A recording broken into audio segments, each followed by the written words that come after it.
Quinnipiac's dining program welcomes a fresh new look to campus as they bring food trucks. And get ready to lace up those skates, Bobcats, because Open Skate is back on at the People's United Center. All that and more, this is the Q30. Welcome to the Q30 Newscast. I'm Chris Longchip. And I'm Kaylin Terry, and we have an electric newscast for you tonight. Kaylin, just how electric is this show going to be? I'm talking lightning strikes, Chris. All right, well, let's just jump right into it with the latest COVID updates.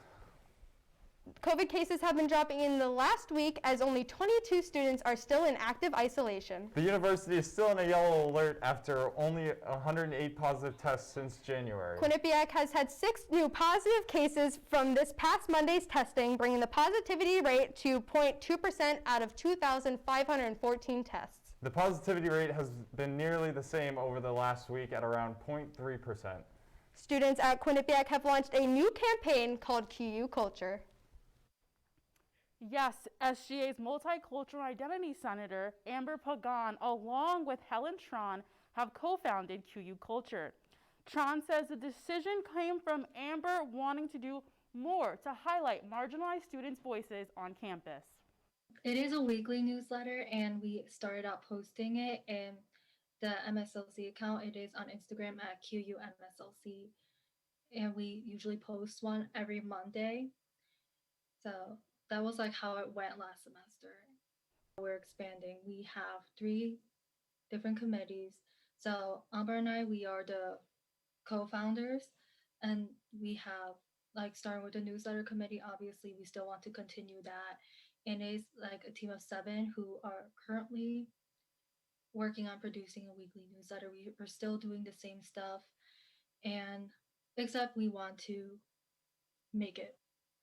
Stay tuned for the newsletter to be coming out next week. Back to you, Kaylin and Chris.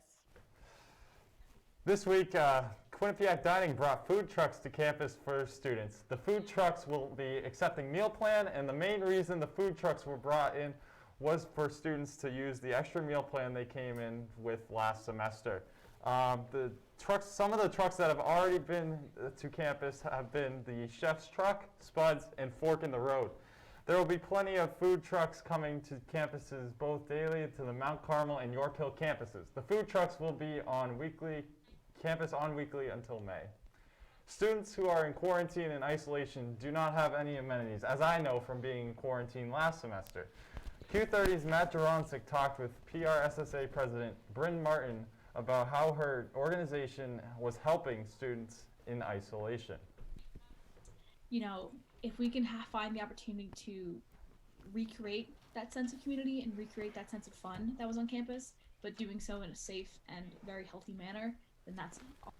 The student experience has changed since the new Chief Experience Officer, Tom Ellett, was hired.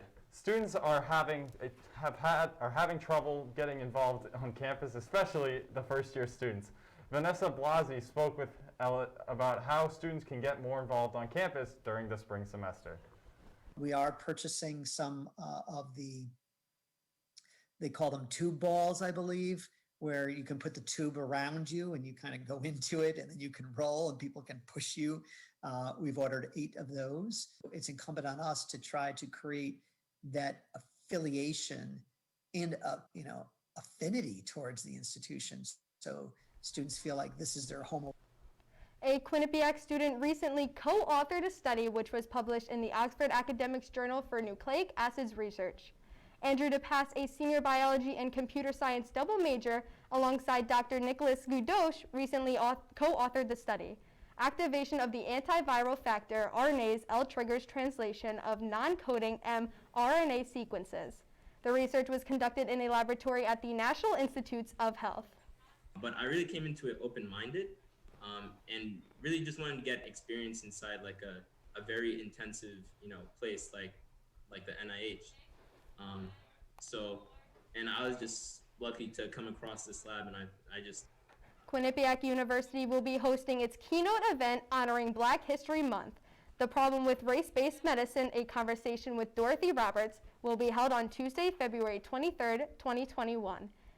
The event is free and open. Where else in medicine is race used to make false biological predictions? Well, I found out that race runs deeply throughout all of medical practice. It shapes physicians' diagnoses, measurements, treatments, prescriptions, even the very definition of disease. The event is free and open to anyone who registers. Dr. Abayoni Akanaji, a professor of medical sciences at the Frank H. Netter, MD, School of Medicine, will moderate the conversation with Roberts. Remote students talked about what they missed out by not being on campus. Vanessa Blasi has more to say on the story. There's no question that the 2020 to 2021 school year has been extremely difficult to manage at times. While many students were able to come back to campus this year, remote students are beginning to realize just how much they're missing out on. It's just been difficult, I'd say. You know, I only had one semester that was semi-normal, and then, you know, COVID hit, and you were just a disconnect with any human being. Like, there was no, you know, in person or just anything. It was hard to have a connection with teachers over Zoom.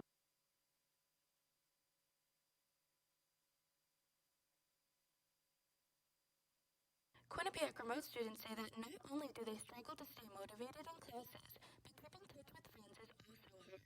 I miss, you know, being with my roommate and meeting other people in my dorm, you know, just little stuff like that, or going to the Rat and hanging out with people at Starbucks, or just the little things like that that I miss a lot. Some students have been able to stay involved through virtual groups and organizations. And I'm very involved in like a lot of organizations. The Quinnipiac nursing program has been ranked among the best in the country.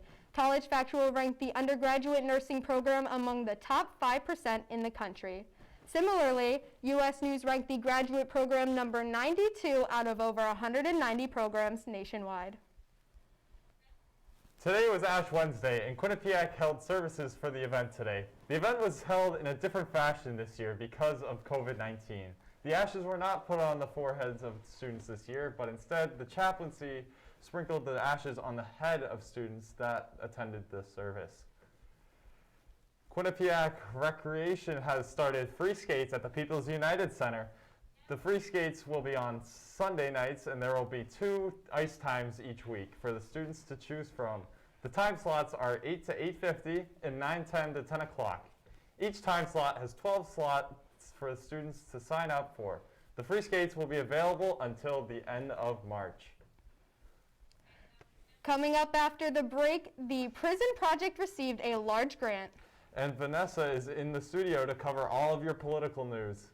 And we'll take a look at this week's weather forecast when we come back.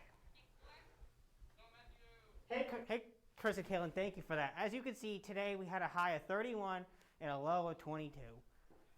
Today tomorrow, you know, be careful because we potentially have a snowstorm. We have this coming up after the break. Hey, let's check out this park.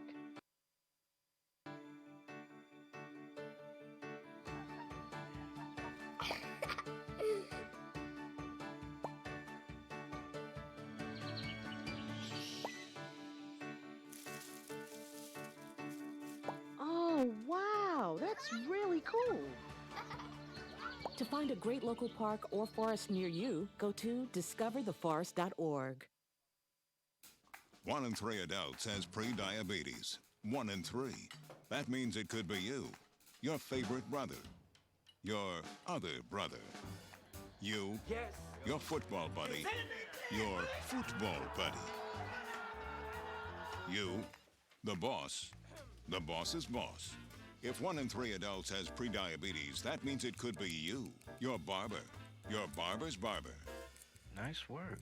Thanks. You, your plumber, Breathe right into your foot. your plumber's masseuse. Yes.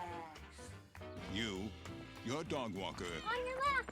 your cat jogger. Or you, your co-pilot, your co-pilot's co-pilot. While 1 in 3 adults has prediabetes, with early diagnosis, prediabetes can be reversed. Take the risk test at doihaveprediabetes.org to know where you stand. It's been 50 years since the Congressional Black Caucus, or CBC, was founded in 1971. The CBC was established to make sure that legislation ensured equal rights, opportunities, access, and many other things for Black Americans, made sure they were being addressed, and all the Congress members are congressional officials. Congresswoman Barbara Lee of California got involved with politics when she worked on the late Shirley Chisholm's 1972 presidential campaign. That's how I got involved in politics. It was just quite a remarkable moment for me as a young Black woman raising 2 kids as a single mom to see how the Congressional Black Caucus and its founders really did step out there and fight for the African American. The CBC represents almost a fourth of the House of Democratic Caucus. The Quinnipiac Prison Project received over a $300,000 grant from the Andrew W. Mellon Foundation. The Prison Project has been helping prisoners gain a secondary education by partnering with Trinity College since 2011. The program has also sponsored the Inside Out program to help prisoners at 2 other prisons as well. Through the Inside Out program, on-campus students are able to learn alongside the incarcerated students. And now joining us in the studio is Vanessa Blasi with the political news of the week. Vanessa, how are you doing tonight? I'm great, thank you, Kaylin and Chris. Thanks for joining us tonight. Let's jump right into the news. Just yesterday, former President Donald Trump and attorney Rudy Giuliani were sued by a leading House Democrat for inciting violence at the U.S. Capitol riots in January. Democratic Representative Benny Thompson filed this lawsuit under a post-Civil War law that was originally created to fight off the Ku Klux Klan. The former president is being accused of working with far-right groups known as the Proud Boys and Oath Keepers. This is the first civil action filed against Trump related to the U.S. Capitals.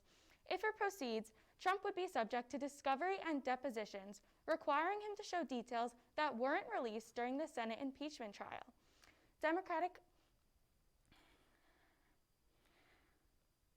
Senate Republican leader Mitch McConnell defends the vote to acquit Trump, saying, quote, "The Senate's first and foundational duty was to protect the Constitution," end quote. Trump was cleared in a 57-43 vote. President Joe Biden and Vice President Kamala Harris are urging teachers to be prioritized for the coronavirus vaccine. At a CNN town hall in Wisconsin last night, Biden calls for teachers to be moved up in the hierarchy, although many health officials say vaccinating all teachers is not necessary for the return of classrooms. Teachers' unions are still highly concerned. That's all the political news I have for tonight. Back to you guys at the desk. After 4 weeks in office, President Joe Biden received a positive review rating at 50%. But the approval numbers have not really changed since Biden took office, as his approval rating has hovered around 50%. Also, 47% of Americans say that the reopening of school systems is happening at the right time, while 27% think that they are opening too quick and 18% that they open too quick.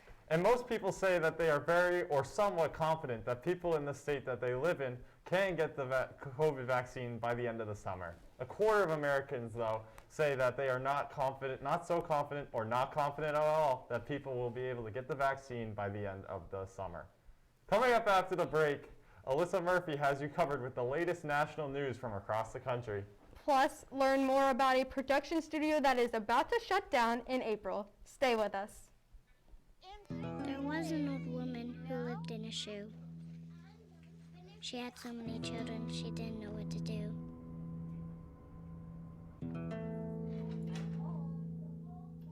She gave them some broth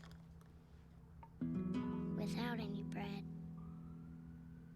and kissed them all soundly and put them to bed. Hunger is a story we can end. End it at feedingamerica.org. Go. Hey! There are amazing things to discover in the forest. Toothless, time to go! What you picking up on, bud? It's a whole hidden world of wonders. And the perfect place to spend time with family. What better place to let your imagination soar? Experience nature and create a memory you can share.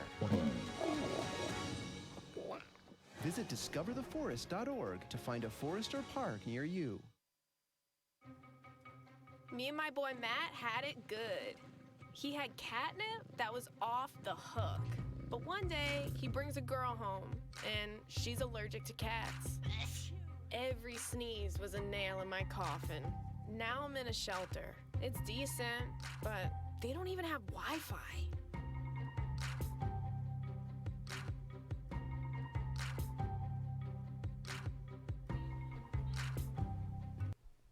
So Chris, I hear we have even more snow coming in the forecast. Oh yeah, Caitlin. I hear about at least 4 to 8 inches. I think we might have to get the shovels and the plows out for this one. Again, man. All right, well, we'll send it over to Matt Jaroncic, who has the latest forecast for us. What are we looking at, Matt?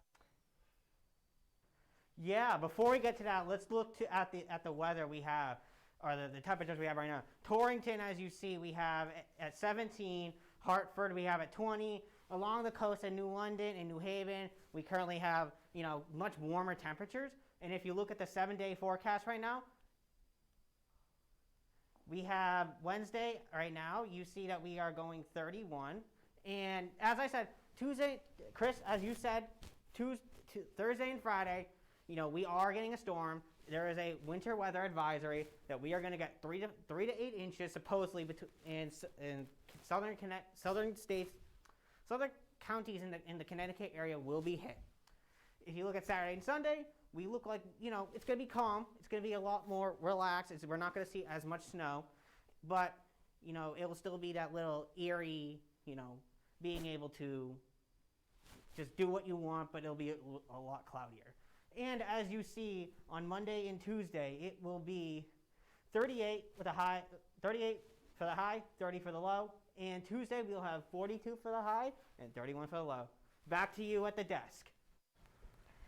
I'm getting a little tired of digging my car out every day, Chris. What about you? I mean, my car's probably already buried by now. I don't know. I don't know about you, but I got to get my brush out, get my shovel out a spot for myself. I mean, I know, me too. It's a tough life out here, but we'll make it through the snow. Don't worry. I know, me too. And Chris, I've been a little stressed lately. What about you? Yeah, I mean, with all my orgs and all the classes, you could say I'm a little stressed. Well, the Learning Commons has you covered, and Carly McManus has the story on how. Students across campus have been experiencing elevated levels of stress this semester. With COVID-19 cases on the rise and classes still in hybrid, the campus doesn't know when everything will be seen as normal again. Many students around campus have been struggling with grasping online learning after the university fully transitioned to virtual almost a year ago due to the COVID-19 pandemic. Students felt that they were left without receiving the full educational experience provided by the university. Many claim the stress of school becomes pent up since there isn't much to do around campus. It's hard because school's really stressful, and it's hard to relieve stress because you can't go out and do things with your friends and have fun. So it's definitely been more stressful, I would say. At the start of last semester, the university has tried their best to give students their full experience. With this came a lot more stress and pressure on the students. Jamie Flores, the academic specialist at the Learning Commons, hosted a Managing Academic Stress workshop to guide students through these challenging times. Personally, in addressing some of those stressors, perhaps in balancing both the academic and non-academic, is what brought about this workshop. The workshop says it can discover tools, tips, and strategies to get you started on the right path to achieving your academic goals. If you are experiencing stress due to a home life or school issue, the Learning Commons is a free resource at your disposal. Students are encouraged to email or call the Learning Commons to make an appointment. I'm Carly McManus here from the Learning Commons with Q30. We all know the big names in the retail business. Bed Bath & Beyond, Target, and other retail stores. Well, some of these stores have had to go out of business because of the decrease in their foot traffic in their stores. The decrease in foot traffic has been caused by the COVID-19 pandemic, which has had people practicing social distancing and reducing the capacity of people in different stores. Just 2 years after acquiring it, the Walt Disney Company has decided to shut down Blue Sky Studios. The company has produced films such as Ice Age and Rio, and Disney has bought out the studio after buying a large portion of 21st Century Fox. The closure will end up with over 450 employees being laid off when the studio closes its doors in April. Well, Caitlin, there's been a lot going on around the country recently.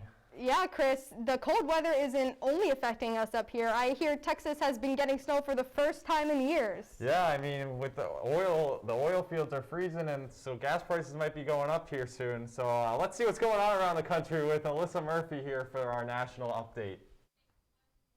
Thank you, Chris and Kaylin. For this week's national news update, let's head to Los Angeles, where on Sunday, Valentine's Day, an image of George Floyd was circulated among the police officers of the Los Angeles Police Department. The alleged Valentine's Day photo mocks the Floyd who was killed last May after an officer knelt on his neck for more than 8 minutes. An LAPD official described the image as using an image of Floyd with the phrase, quote, "You take my breath away," end quote. The origin of the image is still unknown. The LAPD announced an internal investigation into the image on Twitter, saying it has, quote, "zero tolerance for this type of behavior," end quote. The Floyd family's attorney, Ben Crump, has demanded that the department issue an apology to the family and to hold everyone involved accountable. In North Carolina, a tornado has left many trapped in their houses. The tornado hit parts of Brunswick County, causing extensive structural damage, leaving power lines down. Houses were ripped from their foundation, and multiple people have gone missing. Search and rescue teams were sent out to the southern county to help find the missing people. In a tweet sent out by the Wilmington Fire Department, they said, quote, "As of about 1 a.m., our regional response team was requested by the state to respond to Brunswick County to assist with locating missing persons after a tornado hit the area," end quote. Lastly, distribution of COVID vaccines are slowing down in multiple states and cities due to the cold weather. Some of the states that delayed or postponed the vaccines are Texas, Nevada, and Missouri.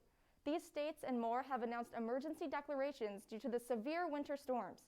The delay also puts the vaccine in jeopardy of spoiling.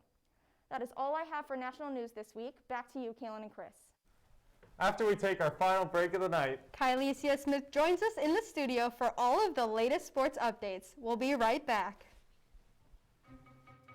Me and my boy Matt had it good. He had catnip that was off the hook. But one day, he brings a girl home, and she's allergic to cats. Every sneeze was a nail in my coffin. Now I'm in a shelter. It's decent, but they don't even have Wi-Fi.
There are welcome back. Thanks for sticking with us. Joining us now is Kylesia Smith with our sports report. Kylesia, what do you have for us today?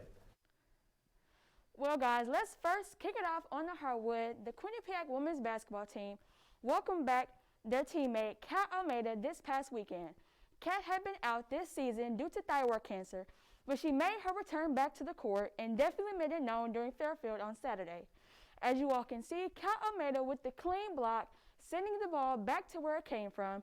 It for sure was an exciting moment for the Bobcats.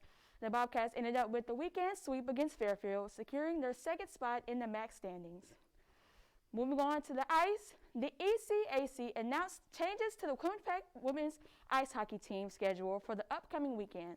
The Bobcats' second round 2 game road series against Clarkson has been canceled. The last time these two teams went head-to-head, it was a 1-1 split as the Bobcats took Game 1 and Clarkson taking Game 2. It has not yet been determined if and when the games will be rescheduled. But on the good side, they do have a little something to celebrate, as do men's hockey and women's basketball. The weekly awards for the MAC and ECAC have been announced, and the Bobcats surely made a statement. First, we have Rose Cavalier, as you just seen, as MAC Player of the Week for the women's basketball, then Olivia Mobley as Rookie of the Week for women's hockey, and the men's hockey took the full sweep with Ivory Ranson as Rookie of the Week, Keith Petrozelli as Goalie of the Week, and the last but definitely not least, Matthew Fawcett as Player of the Week. Guys, there's got to be something to Gatorade. Back to you. It is so great to see Kat Almeida back out on the court. You're telling me, Caitlin, I mean, with those blocks and her offensive production for the team, they're really going to have a great time having her back on the team. I know. She played just 1 minute in the last game, her first game back, actually, and she had a massive block to help the offense and the defense. Yeah, that definitely helped the defense lock down that sweep of Fairfield over the weekend. Definitely he's going to help. I'm looking forward to see what she's going to do in the future.